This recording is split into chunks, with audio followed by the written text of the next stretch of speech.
原来当年陈百祥是因为嫌弃做主演剧累，工资又低，这才去饰演那些和主角薪资一样的配角戏份。也正是他这种偷懒躺平态度，在周星驰电影中造就了无数经典名场面。你就是专门主持正义的西方失败啊！你不要乱动啊！你乱动我就先杀了这2个女的。来人呐，把毒酒拿给他喝。啊，毒酒？哎呀，就是那壶。什么？你不能喝？嘿，不喝啊！他一喝之后马上就会迷失本性，如果在半个时辰之内没有女人陪他，他立刻就会化为血水啦。可多隆话音刚落，韦小宝就一口炫完了瓶中所有毒酒。不过看他表情，倒是像在喝琼浆玉液。随后多隆带人撤离房间，韦小宝一头歪在黑衣女阿珂身上，极力阻止对方牺牲清白救自己性命。结果这一手欲擒故纵，却遇到了阿珂这位钢铁直女。侠士舍身相救，阿珂跟阿南勇敢大德。你死了以后，我们会多烧点东西给你。如此一来，可把韦小宝给整蒙圈了。因为这一波英雄救美，本就是他精心策划的泡妞计谋。原来就在刚才，从屌丝逆袭成鹿鼎宫的韦小宝，照旧和多隆在丽春院内消费。不料小宝在路过一间雅间时，突然被阿珂2姐妹拽进房中，问他韦小宝是不是在隔壁房间，刀架在脖子上，2人又语气冰冷。小宝立即猜出他们杀手身份，果断伪装成路人，趁机询问2人来此目的。他这个狗贼助纣为虐，天下人个个得而诛之。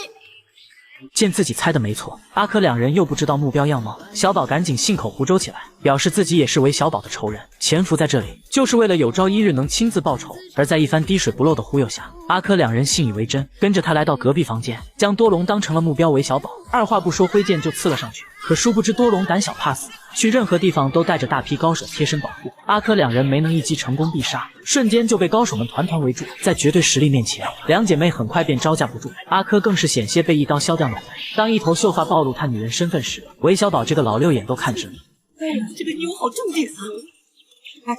不错，非常明白，非常明白。眼看阿珂2人被侍卫们制服，小宝立马在紧急关头现身，扬言自己是射雕英雄的传人，东方不败的师傅西方失败。多隆则是在一旁神助攻，先是吹嘘小宝武功盖世正义凛然，接着再以阿珂性命让小宝喝下毒酒。结果就在这时，楼上走下2位公子，直接拆穿了小宝骗局。知道了真相的阿珂转身就走，在自己地盘坏了自己好事。韦小宝当即喊来刚才所有侍卫，下令海扁眼前2个奶油小生，但没想到对方其中1人忤逆，闪转腾挪间，侍卫们根本近不了身，而且他还能聚水成冰，只一招就把所有人放倒在地。知道不是对手的小宝赶紧撒丫子跑路，然而刚和多隆跑到门口，皇上便传来消息，让他们2人火速进宫商讨要事。于是小宝换上朝服，带着大小双2个保镖去面见皇上。怎料在御书房外，他又撞见了丽春院那位白衣高手。如今有姐妹花2位高手在，小宝自然要找回刚才丢失的面子。岂料3人一经交手，双方的武艺立即高下立判，高手全程双手不动，只凭借双脚就把姐妹花武器卸下。